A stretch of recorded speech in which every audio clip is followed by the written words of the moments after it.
नमस्कार दोस्तों, स्वागत है आपका आपके अपने YouTube channel the burning news में। और आज इस वीडियो में हम बात करेंगे सुप्रीम कोर्ट के उस फैसले की जिसने उन लोगों को राहत दी है जिन पर राजद्रोह कानून के तहत मुकदमा चल रहा है। आजादी के बाद से जिस राजद्रोह कानून यानी धारा 124A पर बहस जारी हो रही थी, उस पर देश की सर्वोच्च अदालत ने रोक लगा दी है।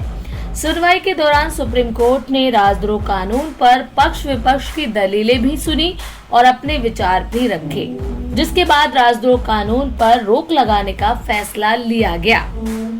इसके साथ ही सुप्रीम कोर्ट ने केंद्र सरकार को निर्देश दिया है कि जब तक इस मामले में फिर से विचार नहीं होता है, तब तक राजद्रोह कानून यानी 124A के तहत कोई नया मामला दर्ज न किया जाए।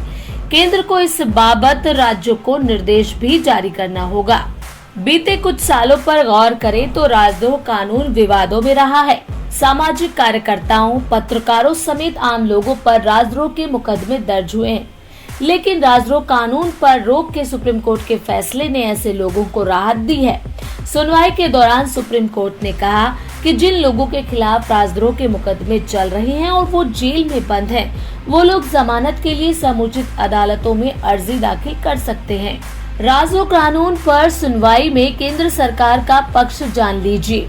सॉलिसिटर जनरल तुषार मेहता ने सुप्रीम कोर्ट को जानकारी दी कि केंद्र सरकार ने राज्य सरकारों को जारी किए जाने वाले निर्देश का मसौदा तैयार किया है, जिसके मुताबिक राज्य सरकारों को साफ निर्देश होगा कि बिना जिला पुलिस अधीक्षक यानी SP या उससे ऊंचे स्तर के अधिकारी की मंजूरी के राजद्रोह की धाराओं में FIR दर्ज नहीं की जाएगी। आपको बता दें कि राजद्रोह कानून के गलत इस्तेमाल को रोकने के खिलाफ कई याचिकाएं सुप्रीम कोर्ट में दायर की गयी। राजद्रोह की वैधता पर 3 जजों की बेंच ने सुनवाई की। याचिकाकर्ताओं के वकील कपिल सिब्बल ने सुनवाई के दौरान केंद्र सरकार का विरोध करते हुए सुप्रीम कोर्ट से राजद्रोह कानून पर तत्काल रोक लगाने की मांग की। बहरहाल, इसके पहले केंद्र सरकार ने सुप्रीम कोर्ट से अपील की थी कि वो राजद्रोह कानून पर विचार कर रही है और कानून की वैधानिकता की समीक्षा किए जाने तक मामले की सुनवाई न की जाए। अब बात करते हैं कि आखिर राजद्रोह का मुकदमा क्या है और धारा 124A के क्या प्रावधान है राजद्रोह कानून के तहत। भारतीय दंड संहिता यानी कि धारा 124A कोई व्यक्ति बोलकर या लिखकर या इशारों से या फिर चिन्हों के जरिए या किसी और तरीके से घृणा या अवमानना या उत्तेजित करने की कोशिश करता है या असंतोष को भड़काने की कोशिश करता है, तो वो राजद्रोह का आरोपी है। ये गैर जमानती अपराध है और इसमें दोषी पाए जाने पर 3 साल की कैद से लेकर आजीवन कारावास तक की सजा का प्रावधान है। साथ ही जुर्माना भी लगाया जा सकता है। अब आप समझ ही गए होंगे कि राजद्रोह कानून क्या है। जब राजद्रोह कानून पर सुप्रीम कोर्ट का अहम फैसला आया है, तो इस मौके पर राजद्रोह के कुछ चर्चित मामलों का जिक्र करना जरूरी है।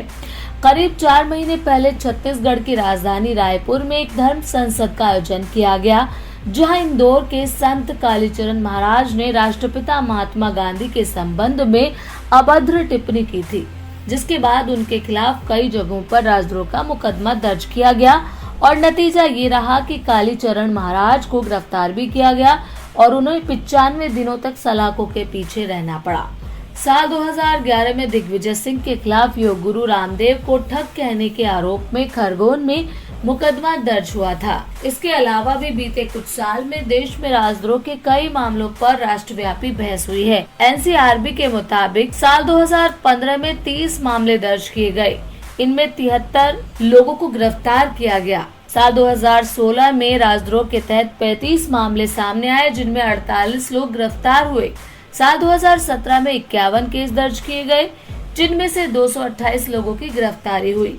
साल 2018 में 70 मामले दर्ज हुए, जिनमें से 56 व्यक्तियों की गिरफ्तारी हुई। 2019 में दर्ज 93 केसों में से 99 लोगों की गिरफ्तारी हुई। साल 2020 में 73 केस दर्ज हुए, जिनमें 44 लोगों की गिरफ्तारी हुई। अब बात विवाद की। दरअसल राजद्रोह के मुकदमे में गिरफ्तार लोगों में दोषी पाए जाने वालों का प्रतिशत सवाल खड़े करता है। आंकड़ों के मुताबिक साल 2016 में 33.3% लोग दोषी साबित हुए। 2017 में 16.7% लोग दोषी सिद्ध हुए। साल 2018 में 15.4% आरोपी ही अपराधी पाए गए। साल 2019 में केवल 3.3% लोग ही दोषी साबित हुए। साल 2020 की बात करें तो 33.3% लोग ही दोषी साबित हुए। बहरहाल आज की तारीख में केंद्र सरकार के पुनर्विचार करने तक ही राजद्रोह कानून के इस्तेमाल पर रोक लगी है। देखना होगा कि सरकार कब तक पुनर्विचार करती है और सुप्रीम कोर्ट क्या फैसला सुनाता है। कहने का मतलब यह है कि राजद्रोह कानून पूरी तरह खत्म होगा या नहीं, ये अभी नहीं कहा जा सकता। तो दोस्तों, कैसी लगी आपको हमारी ये वीडियो, प्लीज कमेंट करके जरूर बताएं। मिलते हैं नेक्स्ट वीडियो में, तब तक के लिए